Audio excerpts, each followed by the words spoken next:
think we forget as well that we all grow and evolve as people when we start learning, and your clients will do the same. Yeah.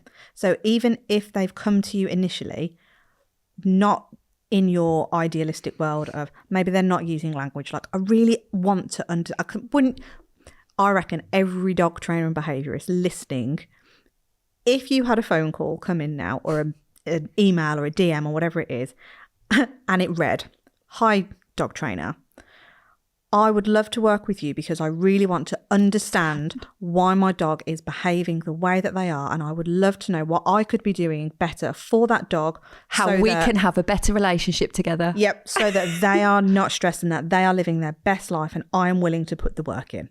Yeah.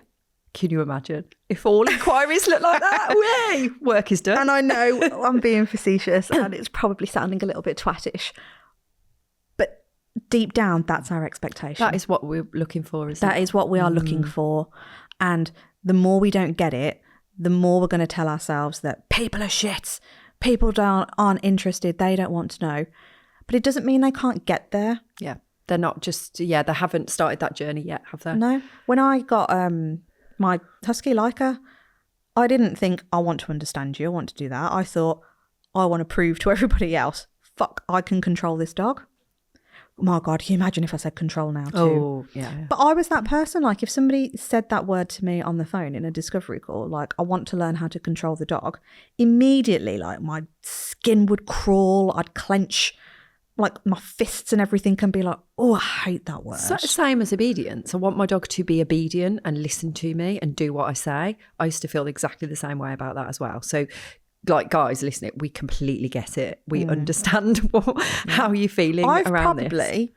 Not even probably, I've sent people away before because they used language like that with me. I think I have. And I said, sorry, no, I'm not going to teach you how to control your dog, because I went in with my assumption of what my that version of control meant to me. Yeah. And again, this is that ability to detach from it, isn't it?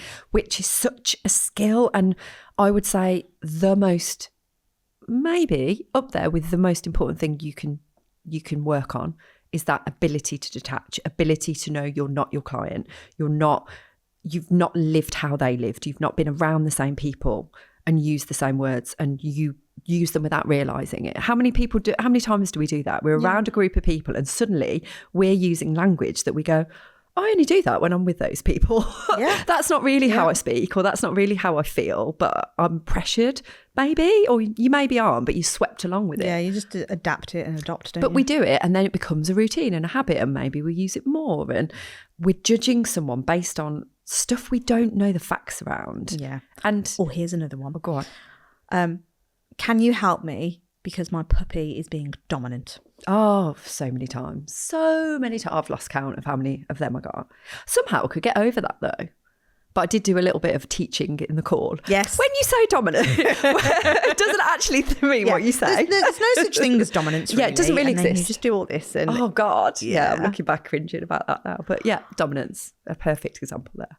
But these are trigger words to us. And then I think that's when we tell ourselves the story that people just aren't interested. It's like they're just not ready to hear it yet. Yeah. And also just a little exercise you can do is look around, where have those words come from? So if we're so triggered by them, if it is an internal kind of reaction to the words, look at where the words come from. Look at, why do people say those words? What are they seeing and what are they consuming out there that means they feel that that's the thing they need to tell you?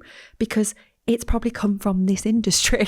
Like we're in a lot of this work, the industry is to blame, and it's our job to, and it's not our fault, by the way, like this is just what's happened over the time it's existed, isn't it?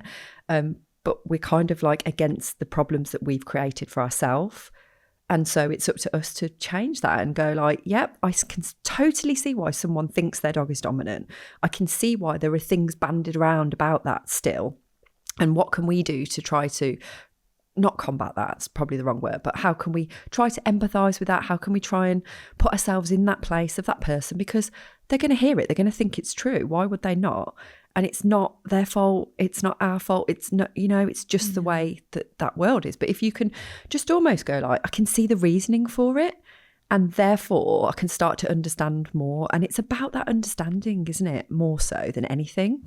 You don't even have to like people if you don't want to, although I don't think you can be a dog trainer without liking people, because you're connecting in all the reasons we say. You have to connect with the person. But even if you just do it in that way and go like, isn't their fault?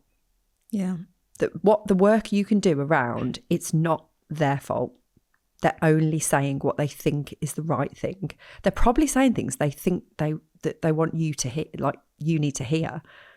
Just being completely oblivious. They don't know what they don't know. And they probably think, like, you know, when they say, oh, my dog sleeps on the bed and you're going to tell me off. Yeah. Where does that come from? That's a fear around being judged. Why do they think that? Because they've probably seen a dog trainer say, dogs shouldn't be on the bed, they're dominant. And therefore that's what they believe. But if that's all they've been consuming because they don't know what else to consume that's better, you can't blame them.